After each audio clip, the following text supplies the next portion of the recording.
Alright, Kiss Army, welcome to the KissFAQ podcast. Thank you for giving us your time today and letting us into your head. I hope we don't do any damage. We hope that you enjoy.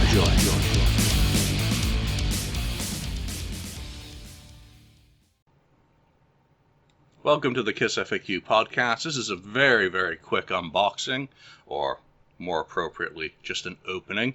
Record Store Day this year, during this plague-infested, horrible 2020 we're all having, has been delayed, but it's coming straight at you, August the 29th. And in terms of Kiss-related releases, there's one important one, for me, coming out. And it is, of course, trying not to get all that glare going, the reissue of Ace Frehley's, Ace Frehley's Trouble Walking album from 1989.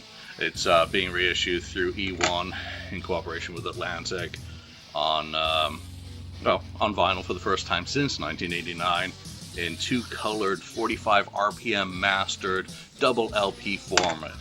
So it's come in and it's looks fantastic, as one would expect from E1.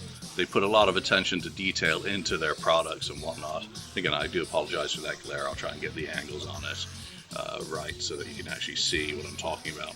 So, 4 sides. Everything split as one would expect. Looks like it's a single sleeve, so both LPs going straight in. No gatefold. That's perfectly fine for what we're talking about. So, Razor, let's give it an open and see what this looks like. I think the most important thing about Trouble Walking was when it came out in 1989, it was really a return to form for Ace. For me, Richie was back in the band, and he had been out since '84. Demos had circulated with him, and I loved all that really early Frehley's Comet stuff, which was much harder edged. The keyboards, I thought, were in a better place for where they should be with Ace's guitar work. Vocally, I prefer Richie. I've never hidden the fact that I'm a Richie fan.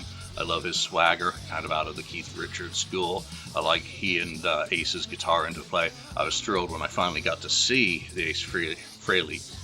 I'm going to get it right one of these years. But the Ace Frehley band with Richie as part of it. I was really excited. And I was rewarded by the showmanship that he put in and what he brought on stage, and also how he was able to, number one, share the guitar load, and also have the rock star attitude going at a time when Ace was, I always thought he was focusing a little bit more on what he was doing, and obviously his legendary issues with monitors and hearing what he was playing had, kind of emerged. All right, so into this LP. Where we've got 2 tightly packed user error. Oh, that daddy likes. So your dust sleeves are beautifully done. Just in case you don't know who the artist is of course Ace Frehley. Lyrics on the back sheet. I never owned the LP version. Back in 1989, I was living in Singapore, and this album did not come out there when it was released, or at least had not become available yet. So I flew into England that Christmas and picked both Trouble Walking and what was that Kiss album that came out around the same time? Hot in the Shade. Yeah, I picked those both up on cassette then. I think I'd had the CD in Singapore for the Kiss one, but no such luck with Trouble Walking. And from the first time I played it, I was happy. It was pure, ballsy guitar. Eddie Kramer actually produced. I think it's the best sounding Ace solo album of the 80s. I think if Frehley's Comet had sounded like that in 1987, I would have much preferred it, even though I love that album and thought it did very well. And I don't have a problem with Todd. Seriously, I have no problem with Todd. I actually really like Second Sighting as well, and I love what he brought in terms of songwriting, even though it's a completely different creature. Now, Trouble Walking obviously is balls to the wall metal. It is the hardest rock that Ace could do, and holy shit, this looks good. Look at that. And I can already see on the screen that with my background light going and the screen up and the garbage truck doing the pickup outside, that it is not doing justice to what it looks like in person. That is absolutely spectacular in terms of what it's been advertised as being. So that's the first LP. I'll just get that out of the way. The second one, again, same dust sleeve on the front, and on the back you get the picture collage that was in the CD book. I think. I don't have the CD anymore. I got it signed by Ace and gave it away or sold it or something. So second one, different design obviously, because that's how things get pressed in production. Again, I love the attention to detail. I love how they've been consistent with the use of the logos. I'm not looking for any errors here.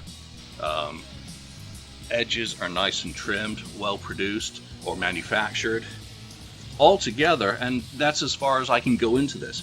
What I need to do is put it on my turntable, and as Nigel said, turn it up to 11, because this is an album that demands to be played loud. And what I think is going to be very interesting to do is to compare the audio fidelity between the 89 pressing, maybe some international versions if you've got them, and what the 45 RPM process has brought to the Sonics. So I can't wait to hear what people have to say about that. I'm going to judge it purely on listening to Trouble Walking for the first time on vinyl for me. So it's coming out a couple days. I have no idea how Record Store Day is going to work in your plague-infested part of the world, but do get a copy. It's limited edition. I think it was 3,000 or 4,000 worldwide have been pressed of this, but you know what? I think this is a really cool addition to the collection, and I love what E1's doing with the Ace catalog, all the pressings. Of course, Origins 2, which is coming out on September the 18th. And you can check in your market for which versions are available. Early ones have already sold out, but other colors are available. So, again, if you don't like all these varieties, you don't have to buy them. But I strongly recommend picking this one up, just from looks alone.